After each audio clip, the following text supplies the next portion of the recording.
పొసుక్కుని నిమిషం. ఒకవేళ యుద్ధం చేయాలనుకుని ధనుస్సు ఎక్కువ పెడితే నీ బాణాల దెబ్బకి కౌరవులు ఏమిటి, పాండవులు ఏమిటి, ఈ ప్రపంచంలో ఉన్న వాళ్ళంతా ఒక్క దెబ్బకి చచ్చిపోతారు. నువ్వు సర్వసమర్థుడివి, అందరినీ చంపగలవు. నా అస్త్ర సంశయ, ఇందులో ఏమి సందేహం లేదు. తెలియదు, నో డౌట్ ఏంటన్నాడే. ఒక్క నువ్వే కాదు, నిహంతు మహమత్యేక, నేనొక్కడిని కూడా వాళ్ళని చంపగలను. నేను సమర్థ, సమర్థుని, ఆత్మబలంతో చెబుతున్నాను. నేను సర్వసమర్థుని, నువ్వు సర్వసమర్థుని. ఇప్పుడు మన ఇద్దరం కలిసి వచ్చి చేసే వరకు నువ్వు రథం, నేను రథం ఎక్కి, అప్పుడు నీ ముందు నేనెక్కడ అవుతాను? నువ్వు సర్వస్వుడివి, నీ ముందు కౌరవులు ఆగరు. నువ్వు విజృంభిస్తే కౌరవులందరినీ ఒక్క రోజులో ఒట్టు పెడతావు. అప్పుడు నాకేం వస్తుంది?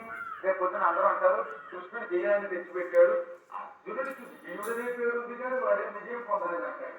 నువ్వు యుద్ధం చేయకుండా ఆంధ్రప్రదేశ్లోని బాపట్ల జిల్లా జే పొంగులూరు మండలంలోని చందలూరు గ్రామంలో వేంచేసి ఉన్న శ్రీ భూనీలా సమేత చెన్నకేశ్వర స్వామి వారి దేవస్థాన ప్రాంగణం.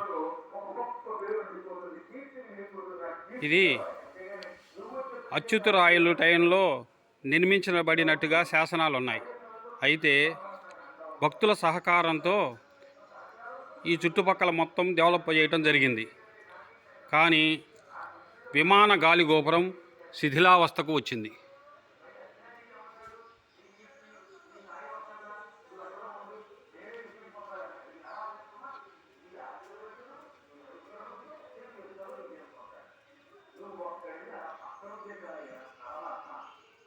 గోపురంపై రావి, జువి చెట్లు మొలిచినాయి.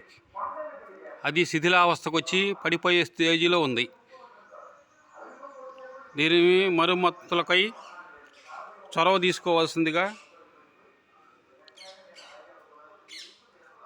దాతలు సహకరించవలసినదిగా విజ్ఞప్తి చేస్తున్నాం.